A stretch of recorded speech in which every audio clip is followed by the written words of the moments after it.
इस पृथ्वी पर एक यूनिवर्सल ट्रुथ है और वो है कि माता पिता जो होते हैं वो अपने बच्चों को खुद से ज्यादा कामयाब देखना चाहते हैं और इसके लिए अच्छी एजुकेशन भी देते हैं, अच्छे संस्कार भी देते हैं और बच्चों की परवरिश में कोई कसर नहीं छोड़ते। लेकिन सोचिए ज्योत्सना, जब जाने अनजाने में माँ बाप ही बच्चे की परेशानी, उसकी बीमारियों की वजह बन जाए तो फिर क्या हो। बहुत बड़ा सवाल आपने पूछा अमित। ये बात पेरेंट्स के लिए बहुत दुखदाई है। कहीं आप बात जेनेटिक बीमारियों की तो नहीं कर रहे हैं? बिल्कुल ठीक समझा आपने। कई बार पेरेंट्स ना चाहते हुए भी विरासत में बच्चों को बीमारियां दे देते हैं और ये सब होता है शरीर में मौजूद क्रोमोसोम से। ये क्रोमोसोम्स डीएनए, आरएनए और प्रोटीन से मिलकर बने होते हैं। डीएनए में गड़बड़ी से ही जेनेटिक बीमारियां बच्चों में ट्रांसफर होती हैं।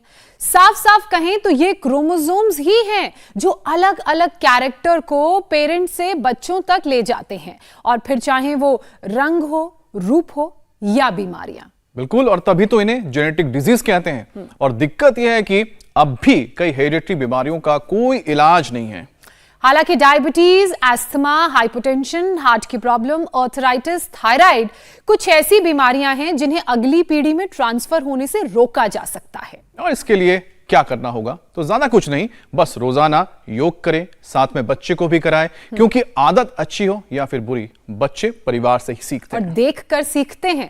और अगर फैमिली प्लानिंग अगर आप कर रहे हैं तो उससे पहले ही यौगिक तैयारी शुरू कर दीजिए, तो 100% चांसेस हैं कि जो जेनेटिकली बीमारियां ट्रैवल और ट्रांसफर करती हैं बच्चों तक, वो नहीं होंगी। तो चलिए स्वामी रामदेव से जानते हैं ऐसे यौगिक उपाय जो जेनेटिक बीमारियों की चेन को तोड़े, ताकि रोग पीढ़ी दर पीढ़ी ट्रांसफर न हो जाए। स्वामी जी, स्वागत है आपका। प्रणाम। प्रणाम स्वामी जी। बहुत बहुत प्रणाम। और आज मेरे साथ डॉक्टर अनुराग वार्ष्णेय भी हैं कि ये जेनेटिक एक्सप्रेशन जो रॉन्ग डायरेक्शन में म्यूटेशन होता है उसको हमें कैसे योग के द्वारा ठीक करना है। सबसे बड़ी बात है, हमारे पास में वर्ल्ड में पहली बार ऐसे एग्जाम्पल्स हैं जिसको हम रियल वर्ल्ड एविडेंस कहते हैं कि जेनेटिक अर्थराइटिस था, जेनेटिक बीपी शुगर था, जेनेटिक अस्थमा था, जेनेटिकली बोन्स कमज़ोर थी, लीवर किडनियाँ कमज़ोर थी लोगों की, और उनको हमने ठीक कर दिया है। ये बड़ी बात है। वैसे तो आज अद्भुत अद्भुत उदाहरण हैं। यहाँ पर विशाखा विभूते है, बोले स्वामी जी बड़ी कष्ट लेकर के आई थी, प्रोफेसर है, और उसकी बेटी को भी अब पेट की बीमारी बता दी, खड़े हो ना। अब दोनों अच्छी हो गई हैं। एक बार पहले तो इनके लिए जोरदार तालियां बजा दो। विशाखा जी, और तुम इसकी बेटी का क्या नाम है? हाँ, अदिति विभूते। इसको क्या बता दिया था? इसको स्वामी जी इसको आईबीएस बताया था। हाँ। और आईबीएस में ये बोल रहे थे भी, अब ये भी ऐसा बोलते हैं कभी ठीक नहीं होता। कुटजारिश कुटज गनवटी से ठीक हो जाएगी तेरी बेटी। जी जी स्वामी जी, कॉन्स्टिपेशन वाला पार्ट है थोड़ा। तो कॉन्स्टिपेशन है तो अभयारिष्ट और कुटजारिष्ट दोनों साथ में ले लेना। दोनों साथ में लेना है। हाँ। जी। अब इसके आगे बैठी हैं ये जो है स्वामी जी पद्मा खनाल, इसको प्रोटीन लीकेज हो रहा था और शुगर, और एक बार सोजा हुआ था। दूसरी इसके बगल वाली तो ज्यादा ही खुश हो रही है। तेरे क्या ठीक हो गया? ओम बाबा जी, शुगर भी ठीक कर ली?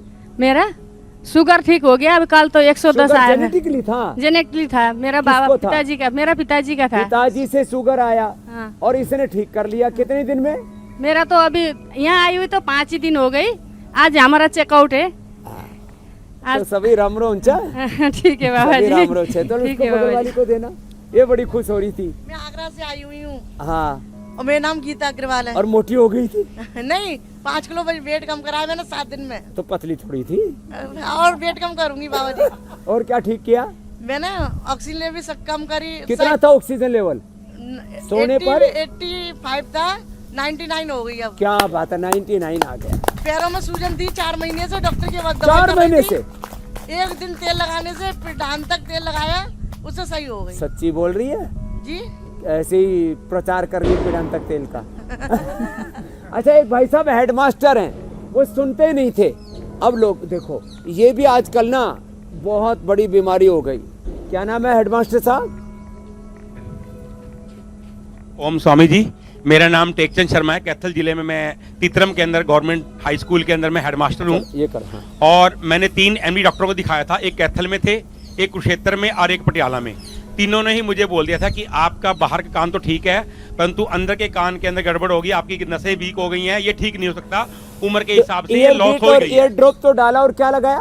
तो मुझे यहाँ पर इसका नाम, मैं आपको मिला था परसों, तो आपने कहा मुझे लीज थेरेपी कराओ, तो मैंने लीज थेरेपी कराई और उन्होंने बिलवादी का तेल डाल करके मेरी मालिश करी। आज मेरा 7वां दिन है, बिल्कुल मैं ठीक हूँ, मुझे काफी हद तक मुझे लगता है कि मैं 90% अब मुझे ठीक हूँ। चलो बहुत आशीर्वाद। तो अब ये सीमा बैठी है, बोली थी 3 दिन में दर्द ठीक हो गया। इसके पीछे बैठा हुआ है आर्यमन। 15 साल से मेरा बैक पेन था, देखो मैं ऐसे बैठ नहीं सकता था, अब देखो आपके सामने बैठ के लगा के दिखाता हूँ।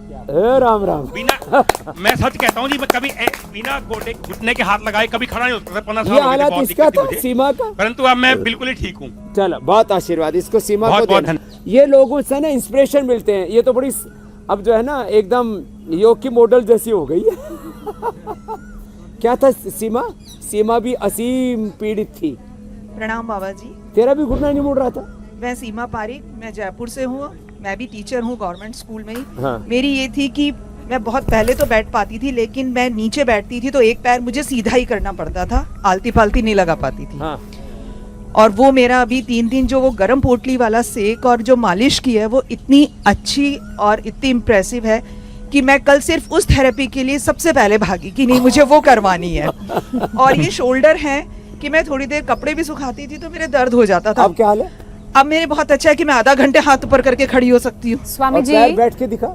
और पैर ऐसे हैं कि मैं आलती पालती भी लगा सकती हूँ क्या बात। और मंडूक आसन में भी बैठ पा और रही हूँ। इसके पीछे और- आर्यमन है। आर्यमन तेरे को क्या था? धन्यवाद। ये इसलिए मैं कह रहा हूँ कोई प्रणाम उम्र हो, स्वामी कोई जी। उम्र का बंधन नहीं। मेरे 2 साल से जुकाम थी, वो मैं यहाँ पे मेरे दूसरे दिन से सारी बंद हो गई जुकाम। सॉरी 3 दिन में ठीक।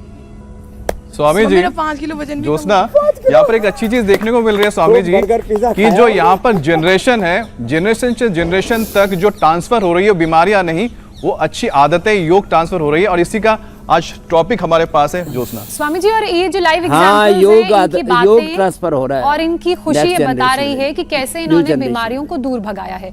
लेकिन क्योंकि लाइफस्टाइल की वजह से पहले से ही बीमारियों का बहुत खतरा रहता है, और उस पर अगर कोई बीमारी पीढ़ी दर पीढ़ी, जिसका अमित भी जिक्र कर रहे थे, जनरेशन टू जनरेशन चली आ रही है, तो डर और बढ़ जाता है।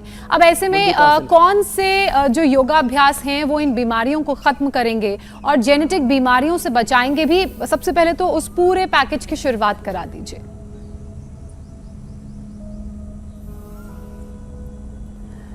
शीर्षासन, जी, सर्वांगासन, ये रोज 1 से 2 मिनट करने का अभ्यास कर लेना चाहिए। इससे हमारी जो काइनेटिक एनर्जी है, बायोलॉजिकल जो एनर्जी है, जैविक ऊर्जा है, जो मनुष्य की जो मूल प्रकृति है, उससे हमें योग जोड़ देता है। और इससे फिर ये जो जेनेटिक एक्सप्रेशन म्यूटेशन के तौर पर रॉन्ग डायरेक्शन में होता है, अनुराग जी ऐसे तो बोलते हैं सब, less yoga practice, less oxygen supply, unhealthy lifestyle, ये सब होने से ये जेनेटिक एक्सप्रेशन डिजीज की ओर जल्दी हो जाता है। लाइफस्टाइल मॉडिफिकेशन से जेनेटिक एक्सप्रेशन को रोका जा सकता है रॉन्ग डायरेक्शन में जाने से।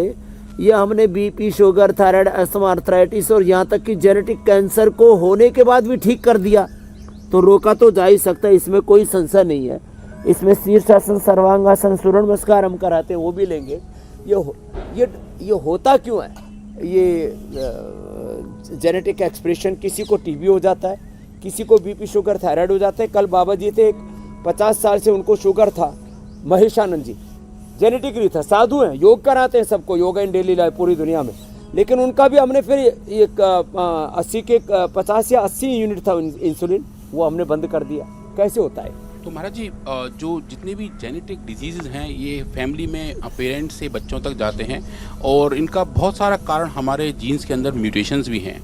और काफ़ी कुछ नोन है हाइपरटेंशन के बारे में, जैसे कहा जाता है एक जीन है एंजियोटेंसिनोजेन, कि वो शायद रोल प्ले करता है, उसका म्यूटेशन ये बीमारी पैदा करेगा। पर स्वामी जी, आप जैसा बता रहे हैं योग के इस्तेमाल से एपिजेनेटिक चेंजेस किए जा सकते हैं, मतलब कि जीन एक्सप्रेशन के बाद की जो स्टेज है जहां हम डीएनए को मॉडिफाई कर सकते हैं, हाँ। वो जो एपिजेनेटिक चेंजेस हैं स्वामी जी, वो योगा से डीएनए प्रोटीन्स इनको हम मॉडिफाई कर इनको मॉडिफाई कर सकते हैं स्वामी। तो उनका एक्सप्रेशन मॉडिफाई होगा, उनका फंक्शन मॉडिफाई होगा, तो म्यूटेटेड जीन होते हुए भी शायद उनका दुष्प्रभाव कंट्रोल किया जा सकता है ऐसे प्रैक्टिस करने के साथ साथ। मैंने तो अब जानवरों में तो ये जेनेटिक डिजीज ना के बराबर होती है हमारे जी हैं? हाँ, मतलब उनमें कम तो जो भी आकार प्रकार और उनके रंग रूप ये जेनेटिकली होते हैं, क्योंकि उनमें डिजीज ही नहीं होता तो जेनेटिक डिजीज को कैसे वो इंड्यूस करना। डिजीज ऐसे तो इंड्यूस कर सकते हैं, लेकिन जेनेटिक बीमारियां तो मनुष्य पे ही देखी जा सकती हैं। मैंने लोगों का genetic BP, sugar, thyroid, asthma, arthritis, genetic heart disease, genetic cancer तक अच्छा किया है। अब इसमें रोज सूर्य नमस्कार कर लें नियम से 5 मिनट, 5 मिनट भस्त्रिका, कपालभाति, अनुलोम विलोम कर लें, जैसे हमारे पूज्य स्वामी संपूर्णानंद जी कर रहे हैं। और ये तो जेनेटिक एक्सप्रेशन कुछ इनमें ज़्यादा ही हो गया, 6 फीट से ऊपर ही निकल गए महात्मा जी, और फिर ऊपर से पगड़ी पहन रखी है तो 4 इंच और ऊंचे हो गए, तो सबसे झंडा ऊंचा रहे हमारा, तो सिर ऊंचा बहुत ज़बरदस्त है। तो ये जेनेटिक एक्सप्रेशन बच्चों में जो हाइट है ये भी जीन्स के ऊपर डिपेंड करती है। हाँ, वैसे तो बोलते हैं ये थायराइड, पैराथायराइड, पिट्यूटरी ग्लैंड से सिक्रेट होने वाले हार्मोन्स, और मैंने तो देखा माँ बाप 5 फीट के बच्चे 6 फीट के भी हो जाते हैं। हाँ महाराज जी, वो भी पॉसिबल है, पर लेकिन जो हाइट का पैरामीटर है वो जनरली पेरेंट से लिंक रहता है। तो ये माने जिनकी हाइट से लेकर के शरीर के आकार प्रकार से लेकर के हमारी सारी आदतों से लेकर के आदतें, मन के स्वभाव, मैंने देखा परिवार में माता पिता दोनों को डिप्रेशन है तो बच्चा तो फिर जो है वो अलग ही दुनिया में जीने लगता है। ये जेनेटिकली ये भी होता है, यहाँ तक कि जेनेटिकली लोग क्रूर भी होते हैं, जेनेटिकली लोग शूरवीर भी होते हैं, वीरता, शौर्य, पराक्रम, और ये हैवानियत, ये लूट खसोट, ये जितने भी विध्वंस हैं ये भी जेनेटिकली, माने फिजिकल के साथ जो हमारी भावनात्मक जो भाव चेतना है वो भी जेनेटिकली होती है। तो इसलिए योग से हम अपने शरीर को, अपने इंद्रियों को, अपने मन, विचार, भाव, संवेदनाओं को सबको ही ऊंचा उठा लेते हैं। लोअर कॉन्शियस से हम हायर कॉन्शियस में आ जाते हैं, और फिजिकल जो मेंटल इमोशनल जेनेटिक एक्सप्रेशन है इससे अपने आप को बचा सकते हैं। इसलिए योग की आदत डालें और उससे सब प्रकार के दुष्प्रभावों से बचे। मैं तो ऐसा बोलता हूँ, जो हमारा बेसिक डीएनए है ना, 100, 200, 500, 1000 साल पहले जाओगे तो पाओगे रोग हमारा स्वभाव नहीं, हमारे डीएनए में रोग नहीं, योग वाला डीएनए है हमारा, योग वाला। तो रोज सूर्य नमस्कार करें, रोज दंड बैठक लगाएं, रोज प्राणायाम करें, रोज ध्यान करें, और हर पल ये चिंतन करें, मेरे सब 4 फादर्स, मेरे जो पूर्वज हैं, ऋषि शिकाएँ, वीर वीरांगनाएं, वो अवतारी सत्ताएं, वो तो योगी थे, रोगी नहीं थे। तो मूलतः तो हमारा सबका डीएनए बिना रोग वाला ही था। डॉक्टर साहब, बीच में घोटाला कैसे हुआ? आई थिंक स्वामी जी बहुत कुछ हमारी खान पान की हैबिट्स और जिस एनवायरनमेंट में हम रह रहे हैं स्वामी जी, उससे बहुत फर्क पड़ता है। हाँ। और स्वामी जी आप जो बता रहे थे अभी जेनेटिक्स के बारे में, स्वामी जी खान पान के बारे में भी ऐसा कहा गया है, किसी को घर में जैसे लड्डू पसंद है तो पूरा खानदान लड्डू को पसंद करता रहता है। ये इसका अनुभव इनको भी है। ये लड्डू और जलेबी पसंद वाले हैं तो इनके सब बच्चों को, हस्बैंड वाइफ से लेकर के सारे फैमिली को लड्डू पसंद, जलेबी पसंद। हाँ महाराज जी बहुत पसंद है। स्वामी जी, अच्छा लड्डू खाने से याद आया कि जिसके खानदान में डायबिटीज की दिक्कत है, मैंने जो बात बताई ना जी स्वामी जी, हमारा 200 साल 500 साल पहले जाओगे, हमारे जीन्स में बीमारियां नहीं थी, तो बीच में आई कैसे? आई गलत आहार से, गलत विचार से, गलत आदतों से। तो उनको ठीक कर लो, जब आई तो चली भी जाएंगी। अब लोगों ने, अब ये हमारा डॉक्टर जो है, ये तो खैर योगी डॉक्टर है, योगी साइंटिस्ट है डॉक्टर अनुराग, अब ये तो मान लेते हैं कि जेनेटिक रोग होते हैं, लेकिन मैं कह रहा हूँ भाई पहले नहीं थे, बीच में आए, तो जिन कारणों से आए उन कारणों को हटा दो तो जेनेटिक एक्सप्रेशन भी हट जाएगा। हाँ, इसमें जोर तो लगाना पड़ता है, योग की मात्रा बढ़ानी पड़ती है थोड़ा, लेकिन स्वामी जी ज़्यादा सजग रहना पड़ता है। तो फिर जो ये बीच में कारण आए और उसके कारण से हमारे आरएनए पर हमारे प्रोटीन्स पर, ये प्रोटीन्स पर क्या एक्सप्रेशन आते हैं डॉक्टर अनुराग जी? तो स्वामी जी, जितने भी हमारे जीन्स हैं वो आरएनए बनाते हैं और आरएनए के बाद उनका प्रोटीन बनता है। तो जो फंक्शनैलिटी है स्वामी जी, हर एक काम लगभग हमारे बॉडी के प्रोटीन्स ही करते हैं। तो अगर म्यूटेटेड डीएनए होगा तो म्यूटेटेड आरएनए बनेगा, उसी का ही मॉडिफाइड प्रोटीन बनेगा, तो फंक्शनैलिटी खराब हो जाती है स्वामी जी। तो जो भी जेनेटिक कारण हैं वो डीएनए से आरएनए और आरएनए से प्रोटीन तक पहुंचते हैं। ठीक बात है। तो ये आरएनए, डीएनए, प्रोटीन को, इसी को ट्रीट करते हैं हम, माने योग से, प्राणायाम से, ध्यान से और अपने पवित्र संकल्पों से अंदर से हम अपना रूपांतरण करते, जिसको मैं 4 शब्दों में कहता हूँ, जो है complete expression, complete balance, complete rejuvenation, divine transformation हो जाता है योग से। स्वामी जी, ट्रांसफॉर्मेशन की बात आप कर रहे हैं जी, और जिससे हम अपने आप को, स्वामी जी एक और ट्रांसफॉर्मेशन करवा दीजिए, खासकर उनके घरों में, क्योंकि आपने लड्डू का जिक्र किया, खाने का जिक्र किया। अब बेचारे जिनके खानदान में डायबिटीज की बीमारी है, क्या वो डायबिटीज से बच सकते हैं और ठीक भी कर सकते हैं? और जेनेटिकल होता है कि जेनेटिक्स, मतलब माँ को हुआ तो माँ को, पिता को तो बच्चे को, पता लगे दादा को भी है, खानदान में मामा को भी है, चाचा को भी है, तो बेचारे तो मिठाई से बहुत दूर चले जाते हैं। ये चेन कैसे तोड़े? एक परिवार में 10 में से 9 लोगों को, माता पिता दोनों को शुगर है, तो फिर तो 99% सबको होने की संभावना है। पद्मा खनाल जी ने कहा कि उसको पिता से शुगर आया और माता पिता दोनों को हो तो दोनों, सबको आने की संभावना बनी रहती है। अब इसमें क्या करें? अब इसमें बैठ करके तो मंडूक आसन, जहाँ से हमने शुरुआत की थी, और लेट करके पवन मुक्तासन, उत्तान पादासन आदि करें। जेनेटिक बीपी, जेनेटिक शुगर, अब जेनेटिक शुगर के कारण से फिर लोगों की किडनियाँ भी खराब होती हैं। शुगर और शुगर की कॉम्प्लिकेशन से लोगों का क्रिएटिनिन लेवल बढ़ रहा है, प्रोटीन लीकेज हो रहा है। जैसे पद्मा खनाल बोल रही थी, उसको भी प्रोटीन लीकेज हो रहा था, किडनी पर भी दुष्प्रभाव आए थे, फिर आंखों पर भी दुष्प्रभाव आ रहा था, तो नेफ्रोपैथी, रेटिनोपैथी, न्यूरोपैथी, फिर गैंग्रीन, फिर पूरे शरीर को अंदर से जर्जरित कर देती, खोखला कर देती, दीमक की तरह शुगर खा जाती है। तो जेनेटिक शुगर को भी पवन मुक्तासन अब 2-3 मिनट 5 मिनट करने से तो नॉर्मल हो जाएगा, नॉर्मल शुगर। जेनेटिक शुगर है तो फिर 10 मिनट तक कराते हैं, जेनेटिक शुगर है या टाइप 1 डायबिटीज़ है। ऐसे ही जेनेटिक बीपी से मैं तो देखा कई परिवारों में ज़्यादातर लोगों की मौत का कारण या तो हार्ट अटैक या ब्रेन स्ट्रोक बन रहा था। बीपी, जेनेटिक बीपी भी ठीक होगा, यही जो अभ्यास करा रहे, पवन मुक्तासन, उत्तान पादासन, इतना ही कर ले 2। और रिलैक्स होने के लिए यदि बीपी के साथ, शुगर के साथ बीपी भी है तो ये मरकटासन भी करना है।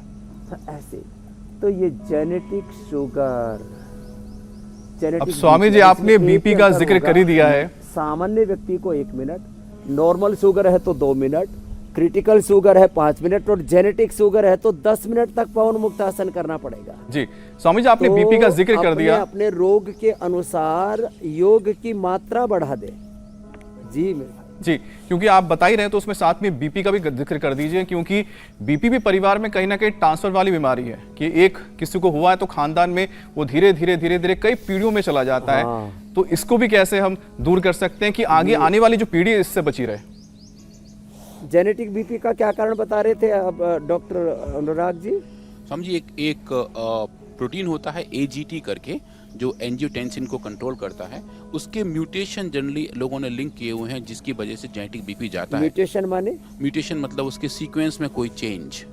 सीक्वेंस में चेंज माने? जैसे कि जो हमारा डीएनए है उसमें ATGC करके एक लंबा सा सीक्वेंस होता है, जैसे रेलगाड़ी के डिब्बे होते हैं महाराज जी, ऐसी एक जीन्स के एक हमारे आरएनए, डीएनए, प्रोटीन में एक जीन्स में एक उनकी अपनी स्वाभाविक ऊर्जा का प्रवाह होता है। हाँ, उस ऊर्जा के प्रवाह में यदि कहीं अव्यवस्था आ जाए, डिसिप्लिन्ड वे में ये सब चीज़ें चलती रहें तो ठीक चल रहा है, और वही ऊर्जा का प्रवाह अव्यवस्थित हो गया, खंडित हो गया, उसमें इंडिसिप्लिन आ गया तो उससे बीपी। ऐसे ही फिर वो जो म्यूटेशन जो बोलते हैं कि मैंने जैसे जिस सेल को, जिस टिश्यू को, जिस ऑर्गन को जैसा काम करना चाहिए था वैसे काम नहीं कर रहा, तो इसकी जो सूक्ष्म इकाई तक पहुंच गए ना, तो उसको हम जेनेटिक एक्सप्रेशन करें, जीन्स के लेवल पर एक्सप्रेशन करें, तो वो जेनेटिक डिजीज का कारण बन जाता है। तो उसको हटाने के लिए एक तो योग की मात्रा बढ़ानी पड़ेगी, दूसरा अपने खान पान को पूरा ठीक करना पड़ेगा, और औषध भी जो जैसे हम सामान्य व्यक्ति को 2 गोली 2 बार दे देते हैं मधुनाशिनी मधुग्रीत की, तो उसको 3 बार देनी पड़ेगी। हो सकता है सुबह उठते भी देनी पड़े, 4 बार भी देनी पड़े। तो जेनेटिक बीपी, जेनेटिक शुगर, दोनों ही पवन मुक्तासन, उत्तान पादासन, मरकटासन, ऐसे लेट करके और बैठ करके मंडूकासन, ऐसे कर लें आराम आराम से। तो योग की मात्रा बढ़ा देंगे, औषधि की मात्रा बढ़ा देंगे, आहार में अतिरिक्त सजगता रखेंगे, और जितना हो सके उतना जितने भी वो कारण हैं, चाहे वो पोल्यूशन है, चाहे वो अलग अलग प्रकार के नकारात्मक विचार हैं, भाव हैं, संवेदनाएं हैं, आहार, विचार, वाणी, व्यवहार, स्वभाव, संबंध, आचरण में हमें सात्विकता को, दैवी संपद को, आयुर्वेद के अनुसार कहें तो स्वस्थ वृत्त को आत्मसात करना पड़ेगा मेरे भाई अमित जी, मेरी बहन ज्योत्सना जी। तो फिर हम ये जेनेटिक एक्सप्रेशन और जेनेटिक जो म्यूटेशन होता है रॉन्ग डायरेक्शन में, उससे हम अपने आप को बचा सकते हैं। स्वामी जी, क्योंकि हम जेनेटिकली बीमारियों के ट्रांसफर को रोकने की आज बात कर रहे हैं, शुगर की बात हुई, डायबिटीज की, बीपी की बात हुई, अब एक और परेशानी है एस्थमा। एस्थमा भी हेरिडिटी है, यानी कि जेनेटिकली ट्रैवल करती है। तो कौन कौन सी रेगुलर एक्सरसाइज करनी चाहिए, खान पान में किन बातों का ख्याल रखना चाहिए कि एस्थमा की ये बीमारी जो हेरिडिटरीली ट्रांसफर होती है जेनेटिकली, वो ना हो और इससे बचा जा सके? अस्थमा जो हेरिडिटी ट्रांसफर हो रहा है मेरी बहन जी, उसके लिए एक तो भुजंगासन जो हम थोड़ी देर पहले कर रहे थे, और एक गोमुखासन, और फिर हो जाए तो उष्ट्रासन भी कर लेंगे, और इसको भी भस्त्रिका के साथ करें। और मैं इस बात की गारंटी देता हूँ, मैंने लोगों का 50-50 साल पुराना जेनेटिक अस्थमा 2-2, 3-3, 5-5 पीढ़ियों से चल रहा था, जिसको जितना स्मरण था, और वो ठीक कर दिया। और जो इतना भी ना कर पाए, भुजंगासन, गोमुखासन, उष्ट्रासन आदि भी ना कर पाए, उनको मात्र प्राणायाम से ही ठीक कर दिया। और साथ में ही अब ये जो लंग के एल्वोलाइज, ब्रेन के न्यूरॉन्स, किडनी के नेफ्रॉन्स आदि पर और एक एक सेल जीन्स पर जो असर पड़ते हैं, अब ये फेफड़े पर क्या जेनेटिक एक्सप्रेशन में होगा, क्या म्यूटेशन होगा हमारे एल्वोलाइज पर? जो हमारे फेफड़े के एल्वोलाई हैं उनके अंदर म्यूकस सिक्रीशन होता है, और म्यूकस सिक्रीशन के जो जीन्स हैं अगर उसमें म्यूटेशन हो तो वो ज़्यादा खराब हो जाता है, उसकी वजह से अस्थमा की हालत तो एक बात यही हुई ना कि भाई जो है, चलो माइक काम नहीं कर रहा था डॉक्टर साहब का, तो मैं बोल देता हूँ कि ये जो हमारे एल्वोलाइज हैं फेफड़ों के, वो यदि एक तो देखो सीधी सी बात है, जेनेटिक एक्सप्रेशन रॉन्ग डायरेक्शन में होने से उसमें जीन्स में, प्रोटीन्स में, आरएनए, डीएनए में वो एक तरह की कमजोरी आ जाती है। वो जैसा उसको काम करना चाहिए वैसा काम नहीं कर रहा है, नेचुरल जो ऑर्डर से में नहीं रहे, तो वो फिर वही डिसऑर्डर, चाहे उसको जेनेटिक डिसऑर्डर बोलो या लाइफस्टाइल डिसऑर्डर बोलो, कुछ भी नाम दे दो आप। ऐसे में जब भस्त्रिका करेंगे एक्सटर्नल फैक्टर का इफेक्ट और बढ़ जाता है। हाँ, जैसे छोटा सा प्रदूषण शायद लोगों को उतना परेशान नहीं करता, पर जो जेनेटिकली प्रीडिस्पोज्ड है उनमें ज्यादा हो जाता जिसको पहले ही म्यूटेशन हो रखा है, रॉन्ग डायरेक्शन में एक्सप्रेशन हो रखा है, तो उन पे उसका इफेक्ट ज्यादा पड़ेगा। थोड़ी सी धूल, थोड़ा सा धुआं, हाँ, उनको तो जो है वो जरा सा रत्ती भर भी, मैंने तो देखा लोगों को तो अगरबत्ती का धुआं भी अंदर जाते छीकम छीक, जरा सा पेड़ पौधों के, अब ये जो इनके पर फूल आते हैं ना, क्या बोलते हैं उसको, परागकण, पोलन काउंट्स, पोलन, तो बोले पोलन एलर्जी हो गई। अब हम तो पेड़ पौधे देखते हम तो राजी होते, खुश होते, और जिनका पहले से ही कफ कोल्ड अस्थमा है, जैसे बता रहा था हमारा आर्यमन कि बाबा जी मेरी तो बुरी हालत थी, सर्दी जुकाम कफ कोल्ड, यहाँ 3 दिन में आकर के ठीक हो गया। अब हमको तो धूल भरी आंधी भी कुछ नहीं बिगाड़ती, हम तो आंधी में बीच में घुस जाते हैं, आंधी में तूफानों में, आंधी वर्षा तूफानों में कभी नहीं भय खाएं, जब हो संकट देश धर्म पर अपना फर्ज निभाएं, प्राण भले ही जाए सतपथ से न डिगना है, अभी तो और संभलना है, ऋषिदानंद के सपनों को हमें पूरा करना है। अब भस्त्रिका करें, अब थोड़ा, अब ये तो मैंने जोर से कर दिया। जिनको जेनेटिक के लिए फेफड़े वीक है ना, तो इतना नहीं कर पाते, धीरे धीरे भस्त्रिका, कपालभाति, अनुलोम विलोम के साथ उज्जाई भी कराते हैं खाली पे। ब्रोनकोम खाने के बाद स्वासरी या स्वासरी गोल्ड दे देते, स्वासरी को हाथ पिला देते, दूध में हल्दी सला दे, च्यवनप्राश करा देता। हाथी की तरह दौड़ता है आदमी, घोड़े की तरह, शेर की तरह दौड़ता है, धाड़ता है, नहीं तो मरे जा रहे लोग। और फिर वो इनहेलर ले करके जो है फेफड़ों को फैलाने की कोशिश करते हैं कृत्रिम तरीके से। अरे क्यों फैलाना जो है, ये सब नकलीपना है। से शंख बजाओ, भस्त्रिका करो, शंखनाद करो योग का, और फिर देखो कहाँ अस्थमा कफ कोल्ड रहेगा मेरी बहन।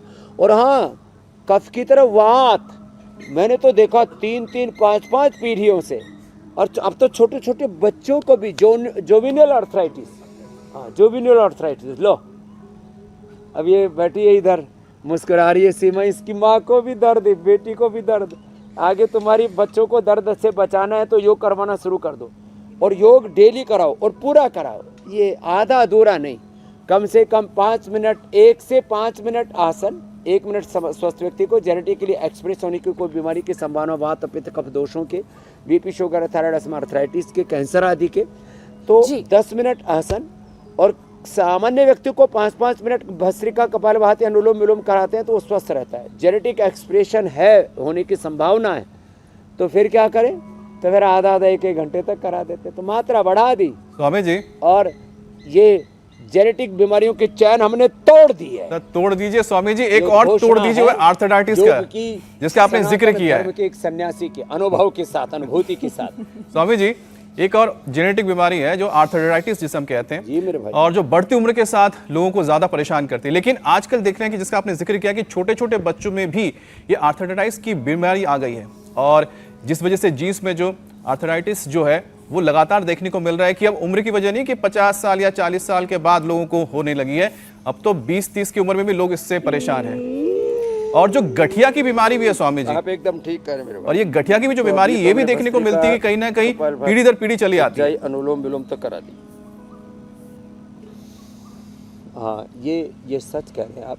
इसके लिए तो सूक्ष्म व्यायाम करो। चलो भाई, सूर्य देव की भी कृपा हो गई है। पहले तो हमने विटामिन डी पूरा ले लिया था। ये विटामिन डी, B12 भी, हड्डियों की कमजोरी। हाँ, किसी किसी की हड्डियाँ इतनी फोसरी होती हैं, जैसे ऐसे जरा सा कोई जरक आ जाए उसी में ही हड्डियाँ टूट फूट जाती है। और हम तो ऐसे पहाड़ों पर उतरते चढ़ते रहते हैं, दौड़ करके पहाड़ चढ़ जाते हैं। मैं लेह लद्दाख में गया तो सीधा ऊपर दौड़ के पहाड़ी पर चढ़ गया। मेरे पीछे पीछे वो जेड सिक्योरिटी होने से सारे डॉक्टरों की टीम, वो बेचारी आई, अरे स्वामी जी आपका ऑक्सीजन लेवल कम हो जाएगा। मैंने कहा माप ले। तो दौड़ के पहाड़ी पर चढ़ा लेह लद्दाख में, सीधा नीचे से जाते ऊपर, और ऑक्सीजन लेवल 99। बोले व्हाट इज दिस? मैंने कहा दिस इज योगा। योगा से होगा।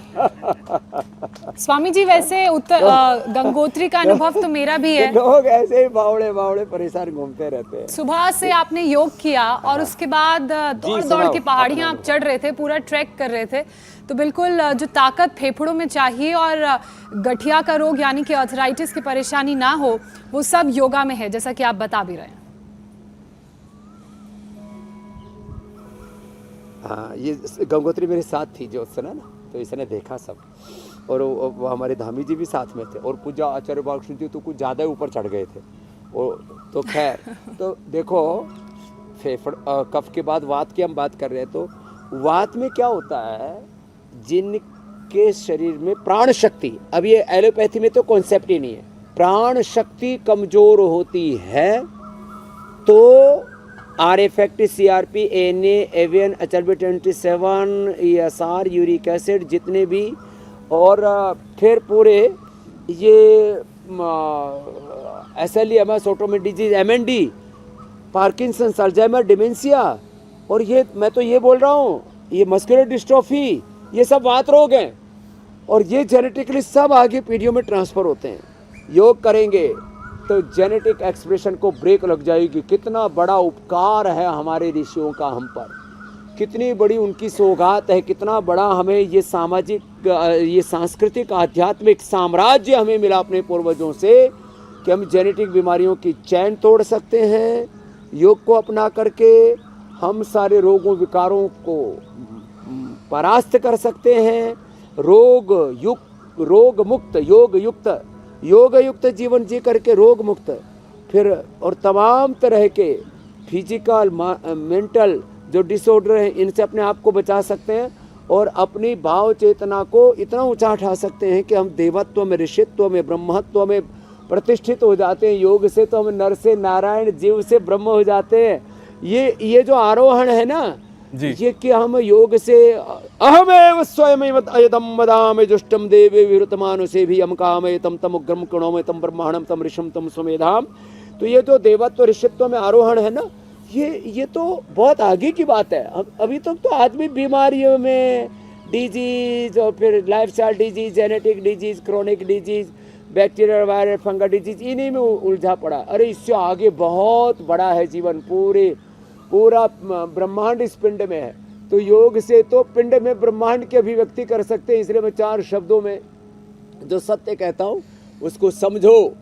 Complete expression, complete balance, complete rejuvenation, complete divine transformation. और थोड़ा आयुर्वेद की मदद ले लो, जिनकी वात की प्रकृति है ना, वो क्या करो, वात की प्रकृति वाला थोड़ा एलोवेरा पी लिया करो, थोड़ा गिलोय पी लिया करो, हार श्रृंगार, पारिजात और मोरिंगा, ये सब हम बता रहे थे, तो इनको पी लिया करो। अब जैसे जेनेटिकली कब्ज भी होता है, जैसे बता रही थी अभी जो है हमारी बेटी विशाखा विभूते। अब देखो उधर कितना सुंदर सा पेड़ लगा है, ए आस्था वालों देखो उधर, वहाँ देखो वो पेड़ बड़ा सुंदर सा। हाँ, इनको पेड़ भी नहीं दिखाई दे रहा, इनको भी आई ग्रेड देना पड़ेगा। तो अच्छा स्वामी जी, ये अमलतास, अभयारिष्ट और कुटजारिष्ट मैंने बताया, ये सुंदर सा पेड़ अमलतास का जो फली है ना, उसको अब ये कितना सुंदर फूल आ रहा है, बड़ा बहुत ही खूबसूरत है। डॉक्टर साहब का तो उसी के नीचे बसने का मन कर रहा है। बस इन्हें तो कोई एलर्जी ना हो। अब जेनेटिकली कॉन्स्टिपेशन भी होता है, जेनेटिकली कोलाइटिस भी होता है, आते लिवर कमजोर होती है, लो तो थायराइड भी कमजोर होता है। स्वामी जी, तो एक क्या और करें? ऐसी ही जिनका जेनेटिकल अब देखो, प्रॉब्लम है। अब आप तो एक एक प्रसंग करके ना अलग अलग संदर्भों में पूछोगे तो बहुत देर लगेगी। जिनका जेनेटिकली लीवर कमजोर है लिवोग्रिट लें, जेनेटिकली किडनी कमजोर है तो रीनोग्रिट लें, जेनेटिकली जिनका पेनक्रियाज कमजोर है तो मधुनाशिनी मधुग्रिट लें, जिनका जेनेटिकली थायराइड कमजोर है तो थायरोग्रिट लें, जेनेटिक जिनका लंग कमजोर है सांसारी ब्रोनकोम लें, जेनेटिक हार्ट कमजोर है तो हृदयामृत और कार्डियोग्रिट लें, genetically brain nervous system weak रहता है तो मेधावटी मेमोरी ग्रिट लें, जेनेटिकली जिनको नसनाड़ियों के रोगों की संभावना है न्यूरोग्रिट लें, और ओमेगा लिया करें और गाय का घी खाया करें। और स्वामी जी जिनको कोलेस्ट्रॉल है जेनेटिकली खाओ और पूरा एक वज्र की तरह। अरे जो कोलेस्ट्रॉल भी जेनेटिकली बढ़ता है, ये बड़ा जोरदार मामला है, अच्छे वाला भी और बुरा वाला भी। कोई जनजातियां हैं, कुछ ऐसे लोग हैं जिनका HDL 60 से ऊपर 70-80 तक भी होता है, उनको कभी हार्ट अटैक होता ही नहीं। अच्छा कोलेस्ट्रॉल जिनका होता है, खराब कोलेस्ट्रॉल को जबड़े नहीं देता। तेरा HDL कितना है? जी स्वामी जी, चलो बहुत अच्छी बात है। ये कोलेस्ट्रॉल, खराब वाला कोलेस्ट्रॉल कम हो जाता है योग से और अच्छे वाला कोलेस्ट्रॉल बढ़ जाता है। मेरा नाम माधवी है, मैं गाजियाबाद से आई हूँ, मैं भी टीचर हूँ। और टीचर और प्रोफेसर काफी आए हैं। हाँ जी, मेरे टीच करना सब, मेरे पाइल्स ठीक हो गए हैं जो जेनेटिक थे, और कॉन्स्टिपेशन ठीक है। हाँ जी, और मेरी मम्मी को भी थे, मेरी नानी जी। स्वामी जी देखिए कितनी अच्छी बात है ना कि अगर योग करेंगे और अपनी डाइट को कंट्रोल रखेंगे तो जेनेटिकली जो बीमारियां ट्रैवल और ट्रांसफर होती हैं नीचे से ऊपर तक, माने यहाँ रीढ़ की हड्डी के निचले वाले हिस्से से लेकर के सिर तक, ये आगे बैठा बाबा जी एक चीज और मुझे पूछनी है आपसे। स्वामी जी अब सवालों को कि शामिल उनका कर लेते किडनी हैं। का दर्शकों ऑपरेशन ने हो गया, बड़ी किडनी उम्मीदों के निकल साथ गई सवाल उनकी। भेजे हैं। वहां से भी सवाल आ रहे हैं, हमारे दर्शकों के सवाल ऑलरेडी आए हुए हैं स्वामी जी। इन्फेक्शन वो सही हो जाएंगे, मैं हो ला जाएंगे। सकती हूँ उनको यहाँ अब पर। सवाल इसका भी आ गया, क्या नाम है तेरा? माधवी का भी। माधवी इसके के भाई बाद? की जेनेटिकली अब इसको तो दो प्रॉब्लम थी, भाई के एक किडनी निकल गई, दूसरी बोले खराब होने की कागार स्वामी पर है, जी। रिनोग्रिड देना, प्राणायाम कराना, गोखरू का पानी पिलाना, ठीक हो जाएगा। हमारे कुछ शेष प्रश्नों इंटरनेशनल का आप दर्शक ले भी लो। आपका इंतजार कर रहे अमित जी, हैं आप भी अपनी आपके ड्यूटी जवाब पूरी देने का, क्योंकि जो सवालों का सिलसिला है, शुरुआत कर रहे हैं जो हमारे अरे साहब, इंटरनेशनल लो, दर्शक लो। हैं। कैलिफोर्निया अमेरिका से सवाल है, माधुरी जी का सुनते हैं स्वामी जी। मैं अपने फादर इन लॉ के लिए सवाल पूछना चाहती हूँ। उनका उम्र 85 ईयर्स ओल्ड है। बहुत सारे कॉम्प्लिकेशंस है डायबिटीज़ की वजह से। मुंह में बहुत ऑयलीनेस रहता है और बहुत सारे वुंड्स है, जिसकी वजह से वो खाना खा नहीं पाते। प्लीज़ उपाय बताएं। हो कैलिफोर्निया से माधुरी जी जो है अपने रिलेटिव के लिए पूछ रही है। डायबिटीज़ के लिए एक तो मंडूकासन और योग मुद्रासन, ये बड़ा ज़बरदस्त है। पवन मुक्तासन पहले ही कर चुका। पवन मुक्तासन, योग मुद्रासन, जो अभी मैं कर रहा हूँ मंडूकासन, ये करे, और अनुलोम विलोम तो करना ही है जो हमारे पूज्य स्वामी संपूर्णानंद जी महाराज कर रहे हैं। खाने में दिक्कत है तो, और मुंह में ना अलग अलग प्रकार के कुछ स्वाद ठीक से नहीं रहता, सलाइवा ठीक से नहीं बनता, तो एलोवेरा चबा लिया करे। एलोवेरा, अमरूद के पत्ते, और एक दिन मैंने जामुन के पत्ते में गुलकंद डाल करके चबाया था। तो आपको तो गुलकंद तो चबाना नहीं, जामुन के पत्ता ऐसे ही चबा देना, जामुन खिला भी देना, जामुन की गुठली भी खिला देना और अच्छी हो जाएगी। शुगर के लिए मधुनाशिनी मधुग्रीट, और ज़्यादा क्रिटिकल है तो मधुनाशिनी के साथ इम्यूनोग्रीट और मधुग्रीट के साथ पेनकोग्रीट भी खिला दे, और खीरा करेला टमाटर का जूस पिला दे, थोड़ा पूरा पेट अच्छा हो जाता है। एलोवेरा की सब्जी खिलाना, पाचन बहुत अच्छा हो जाएगा। तो डायबिटीज़ और डायबिटीज़ के सभी कॉम्प्लिकेशंस अच्छे हो जाते हैं। किडनी की ज़्यादा प्रॉब्लम हो जाए, रीनोग्रीट, आँख की ज़्यादा प्रॉब्लम हो जाए, आईग्रीट और न्यूरोग्रीट जब न्यूरोपैथी हो जाती है तो दे देते हैं, और डायबिटीज़ और डायबिटीज़ के सारी कॉम्प्लिकेशंस को मिटा देते हैं। तो माधुरी जी, आप ये सारी प्रॉब्लम्स मिट जाएंगी रिलेटिव की। चलिए, माधुरी जी के तो सवालों का समाधान हो गया। अगला सवाल दिल्ली से अभिषेक का है स्वामी जी। स्वामी जी, मुझे एब्डोमिनल कोकोन की दिक्कत है, तो इसका इलाज बताइए।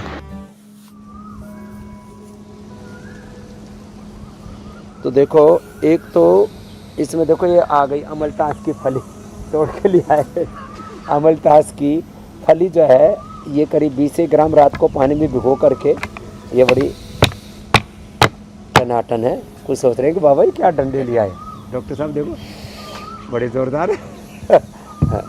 तो ये इसमें अमलतास का गुद्दा ले, सर्वकल्प का पानी पिए, या कुमारिया सब, द्राक्षा सब, पुनर्नवारिष्ट ले ले, लिवोग्रिट ले ले। लिवोग्रिट ये इतनी ज़बरदस्त चीज़ है, इसका असर ये होता है कि पूरा पाचन तंत्र, जितने भी ये एब्डोमिनल कोकून सिंड्रोम से लेकर के पेट के जितने भी सिंड्रोम्स हैं, पाचन तंत्र के जितने भी रोग हैं, वो सारे दूर हो जाएंगे। हो सके तो मिट्टी पट्टी या गीले पानी की पट्टी पेट पर लगा लेना, और कपालभाति के साथ साथ मंडूक आसन, योग मुद्रासन, पवन मुक्तासन, कम से कम उत्तान पादासन जितने भी कर पाए, 2 से 5 10 आसन जो हम बचाते हैं पाचन तंत्र के लिए, उनको भी कर लेंगे तो पूरे अच्छे हो जाएंगे। सुबह उठ करके थोड़ा सा अनार ज़रूर खा लिया करें। अगला प्रश्न आप ले लीजिए। एक अनार 100 बीमार ठीक हो जाते हैं, लेकिन ये राजनीतिक इलाज नहीं है। जैसे एक प्रधानमंत्री की कुर्सी और 100 प्रधानमंत्री बनना चाह रहे हैं देश में,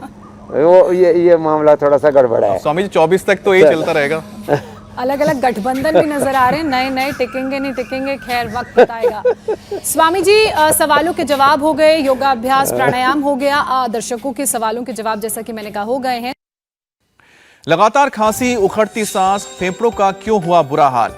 लंग फाइब्रोसिस, कैंसर का डर, टीबी, अस्थमा कैसे होंगे बेअसर? शिकागो से योग गुरु के मंत्र, COPD दूर, हेल्दी बनेंगे लंग्स। कल सुबह 7:56 पर